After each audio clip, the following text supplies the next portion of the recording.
do you see that this sort of mismatch between the lack of the lack of even opportunity for a windfall, is that inhibiting sort of the work of producers? Is it making it harder to be a producer as a full-time job, is what I'm trying to say. I think the hardest part, which I think everyone can agree with, right, is who's a producer now, right? The lines keep blurring, and it's for me, who's always fought for the independent producer, because I think there were so many great producers that even because of probably the pandemic, they have to figure out a way to start a family and have the money and a steady job to like have that that comfort, because for a lot of producers who are producing, they could spend 3 years on a movie, the whole thing could fall apart 2 weeks before because the piece of cast just decided, I don't want to do this movie anymore.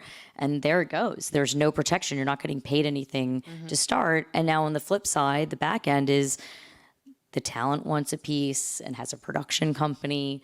That's not everyone. I think there's amazing talent that have production companies that really can get behind a filmmaker and get them the cast they need or protect them in final cut for the filmmaker. But I think more often than not, we're seeing that pie just continue to get sliced and sliced and sliced. And then you also have, okay, great, there's this great windfall of maybe a streamer buying it, but then you're never going to see any money down the road. And I'm seeing for 20 years or 10 years, right? Or ever. I think a lot of deals now have become in perpetuity. And I'm seeing from 15 or 18 years ago when I first started in this business, movies that I sold back then that I'm now getting a second window on and being able to sell again. Like, there's a huge opportunity for people, for filmmakers and producers to see another round of it.